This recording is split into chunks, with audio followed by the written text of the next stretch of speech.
Hi കുട്ടികളെ, നമ്മളിന്ന് ചർച്ച ചെയ്യാൻ പോകുന്നത് ന്യൂനസംഖ്യകളെക്കുറിച്ചാണ്. ഈ കൊച്ചു കഥ നിങ്ങൾക്കായി അവതരിപ്പിക്കുന്നത് നെടുങ്കണ്ട SN ട്രെയിനിങ് കോളേജിലെ മാത്സ് ഡിപ്പാർട്ട്മെൻറ്റിലെ 1ാം വർഷ വിദ്യാർത്ഥിയായ ദേവിക രവീന്ദ്രൻ. നമ്മുടെ കഥ നടക്കുന്നത് ഇവിടെ എങ്ങുമല്ല, അങ്ങ് ദൂരെ റഷ്യയിലാണ്.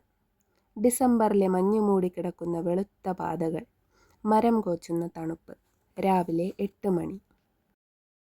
ഡെയ്സി രാവിലെ നടക്കാനിറങ്ങിയതാണ്. മഞ്ഞിനെ ചെറുത്തു നിൽക്കാൻ ജാക്കറ്റൊക്കെ ഇട്ടിട്ടുണ്ടെങ്കിലും തണുപ്പ് അത് ഭയങ്കരം തന്നെ. തണുപ്പ് സഹിക്കാൻ കഴിയാതെ മരവിച്ചു നിൽക്കുന്ന അവൾ ഒരു ചായ കുടിക്കാനായി അടുത്തുള്ള ചായക്കടയിലേക്ക് കയറി. ഒരു ചായയ്ക്ക് ഓർഡർ നൽകി അവൾ TV-യിലെ വാർത്തയും കണ്ട് വെയിറ്റ് ചെയ്തു. റഷ്യയിൽ താപനില -58 ഡിഗ്രിയായി കുറഞ്ഞു എന്ന വാർത്ത പെട്ടെന്ന് അവളുടെ ശ്രദ്ധയിൽപ്പെട്ടു. എന്തുകൊണ്ടായിരിക്കും സംഖ്യയുടെ മുന്നിൽ ഒരു മൈനസ് ചിഹ്നം വന്നത്? അവൾ ചിന്തിച്ചു. അമ്മയോട് ചോദിക്കാനായി അവൾ വീട്ടിലേക്ക് പോയി. അവൾ അമ്മയോട് ചോദിച്ചു, അമ്മേ, എന്തായിരിക്കും TV-യിൽ താപനിലയെക്കുറിച്ച് പറഞ്ഞപ്പോൾ മൈനസ് ചിഹ്നം കൂടി വന്നത്? അമ്മ ഇപ്രകാരം പറഞ്ഞു. അതായത് മോളെ, തണുപ്പ് കൂടും തോറും താപനില കുറയുമല്ലോ.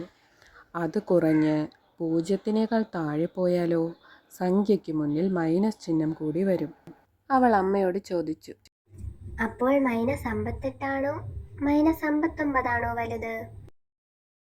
അത് പിന്നെ മോളെ, 0-ൽ നിന്ന് പുറകിലേക്ക് പോയാൽ -1, -2, -3 എന്നിങ്ങനെ പോകുന്നു. 0-ൽ നിന്ന് പിന്നിലേക്ക് അകലും തോറും മൂല്യം കുറയുകയാണ് ചെയ്യുന്നത്. അതുകൊണ്ട് തന്നെ -58-നേക്കാൾ ചെറുതാണ് -59, അതിനേക്കാൾ ചെറുതാണ് -60. അപ്പോൾ -61 ഇവയേക്കാൾ എല്ലാം ചെറുതായിരിക്കും. ഇപ്പോൾ മനസ്സിലായോ? ഓ, അങ്ങനെയല്ലേ. ഇപ്പോൾ പിടികിട്ടി. ഇപ്പോൾ ന്യൂനസംഖ്യ അഥവാ നെഗറ്റീവ് നമ്പേഴ്സ് എന്താണെന്ന് നിങ്ങൾക്ക് പിടികിട്ടിയോ? നമ്മൾ നിത്യജീവിതത്തിൽ മറ്റു പല മേഖലകളിലും നെഗറ്റീവ് നമ്പേഴ്സിനെ ഉപയോഗിച്ചിട്ടുണ്ടാകും. ഉദാഹരണത്തിന്, നമ്മൾ നിത്യജീവിതത്തിൽ പല മേഖലകളിലായി ഈ നെഗറ്റീവ് നമ്പേഴ്സിനെ കണ്ടിട്ടുണ്ടാകും. ഉദാഹരണത്തിന്, മൾട്ടിപ്പിൾ ചോയ്സ് ക്വസ്റ്റ്യൻസ് ഉൾപ്പെടുന്ന എക്സാമുകൾ നിങ്ങൾ എഴുതിയിട്ടില്ലേ? അതിൽ ചില പരീക്ഷകൾക്ക് നെഗറ്റീവ് മാർക്കുകൾ ഉണ്ടായിരിക്കും. അവിടെ നമ്മൾ ന്യൂനസംഖ്യകൾ എന്ന ആശയമാണ് ഉപയോഗിക്കുന്നത്. നിങ്ങൾക്ക് ന്യൂനസംഖ്യ എന്ന ആശയം മനസ്സിലായെന്ന് വിചാരിക്കുന്നു. Thanks for watching.